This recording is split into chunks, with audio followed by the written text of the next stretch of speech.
علیکم، کیا حال ہے دوستو؟ امید ہے تمام دوست اب آپ خیریت سے ہوں گے۔ اچھا، آج کی ویڈیو میں نا میں اپنے بھائیوں کے ساتھ یہ جو آپ اکثر بھائیوں سے سنتے رہتے ہیں اسٹرانگ بلڈ لائن کے چوزے ہیں جی ہمارے، اور کمزور بلڈ لائن، یہ آج مجھے خود میں تو جو چیز خود ایکسپیرینس کرتا ہوں نا، پھر اس کے اوپر ویڈیو بنا کے اپنے دوستوں کے ساتھ شیئر کرتا ہوں۔ تو میں یہ بات سنتا رہتا تھا یار یہ کیا اسٹرانگ بلڈ لائن اور کمزور بلڈ لائن، یہ کیا چیز ہے؟ لیکن آج میں آج آپ کو پریکٹیکل بتاتا ہوں کہ یہ کیا جو ہم سنتے رہتے ہیں کہ ہم اسٹرانگ بلڈ لائن کے چوزے اویلیبل ہیں، وہ تو چلے جو ایڈ میں کہتے رہیں، لیکن جو آپ نے خود پریکٹیکل ایکسپیرینس کرنا ہے، اور اگر آپ کو مسائل آ رہے ہیں، آپ کا چوزا مر رہا ہے، کمزور نکلتا ہے، آپ کو ٹائم ہی نہیں مہیا کرتا، کم بیمار ہوتا ہے تو فوراً سے مر جاتا ہے، جسٹ آنکھیں خراب ہوئیں۔ اب میرے پاس ایسی تھے چوزے جن کی ایک آنکھ بھی خراب ہوتی تھی تو وہ اگلے لمحے میں مر جاتے تھے،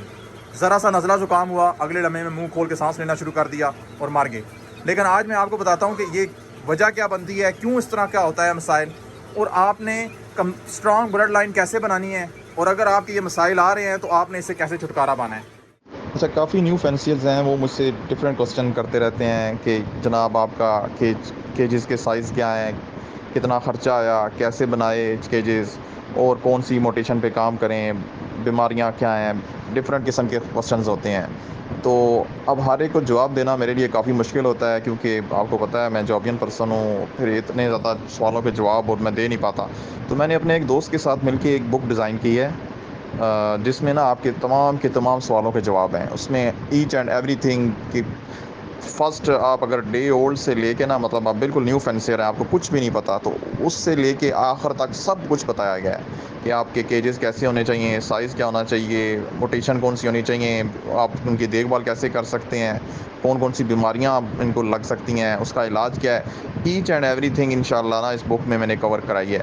تو کافی اس بھائی کی محنت ہے جس نے میرے ساتھ یہ مل کے کام کیا ہے، اور یہ وہ بھائی ہیں، میں ان کا نمبر شیئر کر دیتا ہوں، اسکرین پہ بھی شیئر ہو جائے گا، اور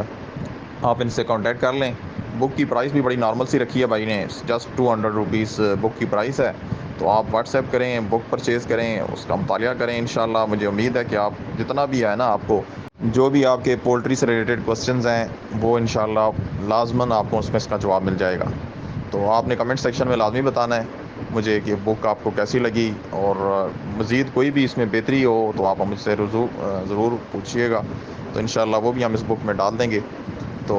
باقی یہ نمبر اسکرین پہ شو ہو رہا ہے، آپ ان سے کانٹیکٹ کریں اور ان سے آپ بک پرچیز کر پہلے تو میں سکتے ہیں۔ آپ کو ذرا فرق سمجھاؤں نا اسٹرانگ بلڈ لائن اور کمزور بلڈ لائن میں۔ آپ دیکھ رہے ہیں یہ میرے پاس تھوڑی کمزور بلڈ لائن کے چوزے ہیں۔ اب پہلے تو یہ بچپن میں کافی سارے مرے ہیں، بہت زیادہ میرے سے ایکسپائر ہوئے ہیں چوزے، جو بچ بھی گئے ہیں نا، میرے سے بڑے ہو بھی گئے ہیں، وہ دیکھ رہے ہیں ابھی اس کی ٹانگوں کا مسئلہ ہے، یہ بھی اس طرح کی چیز نہیں ہے۔ اب یہ چوزا دیکھ رہے ہیں، یہ بھی اب اسی کمزور بلڈ لائن کا چوزا ہے، جو مجھے پتا ہے کہ اس نے بھی ابھی تھوڑی دیر میں مر جانا ہے۔ ابھی میں آپ کو ذرا اسٹرانگ بلڈ لائن کا چوزا دکھاتا ہوں، جس کو میں سمجھتا تھا کہ اب جاؤں گا تو مرا ہوا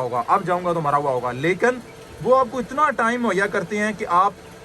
علاج کا آپ ان کو واپس اپنے پاؤں پہ کھڑا کر سکتے ہیں۔ آپ نے کرنا کیا ہوتا ہے چوزے کو، جسٹ اس کو آپ نے ایک تو میڈیسن دینی ہوتی ہے، دوسرا اس کو آپ ایسی خوراک دیتے رہیں، مثال کے طور پہ سیریلیک وغیرہ، کہ وہ کم از کم اس میں جان ڈلی رہے، تو جو وہ 8-10 دن کا اس کا پیریڈ ہے نا بیماری والا، وہ گزار لے۔ جو کمزور بلڈ لائن کا چوزا ہوتا ہے وہ پیریڈ ہی نہیں پورا کرتا، وہ اس پیریڈ کے اندر ہی مر جاتا ہے۔ لیکن جو اسٹرانگ بلڈ لائن کا چوزا ہوتا ہے اس کے اوپر بیماری آتی رہتی ہے، لیکن وہ چلتا رہتا ہے، ایون وہ ریکور ہو کے ٹھیک ہو جاتا ہے۔ بس یہ ہے کہ آپ نے یہ احتیاط کرنی ہے کہ آپ کا چاہے کمزور ہے اسٹرانگ ہے، آپ نے ویکسینیشن لازمی ہونی چاہیے چوزوں کی۔ اب یہ دیکھ رہے ہیں یہ چوزے ہیں میرے پاس،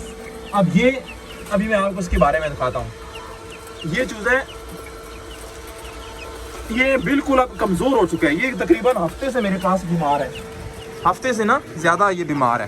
لیکن یہ اس کو میں نے ابھی تک ہی جیسے ہے نا سروائیو کر رہا ہے، اور ماشاءاللہ سے ریکوری کی طرف بھی چل رہا ہے۔ پہلے تو یہ بالکل اپنے پاؤں پہ کھڑا بھی نہیں ہوتا تھا، لیکن ابھی یہ ہے کہ اس نے چلنا پھرنا اور اس طرح چلنا شروع کر دیا ہے۔ یہ ہے اسٹرانگ بلڈ لائن اور کمزور۔ اور جو کمزور بلڈ لائن کیا ہوتی ہے، اس کا چوزا بس آج بیمار ہوا اگلے لمحے میں مر گیا۔ تو اب میں بتاتا ہوں کہ یہ وجہ کیا بنتی ہے کمزور بلڈ لائن اور اسٹرانگ بلڈ لائن،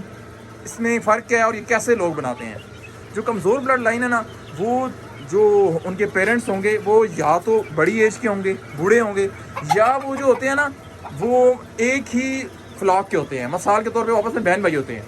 اگر آپ دیکھیں کہ آپ کے پاس یہ مسئلہ آ رہا ہے کہ آپ کے چوزا جو ہے نا وہ مر رہا ہے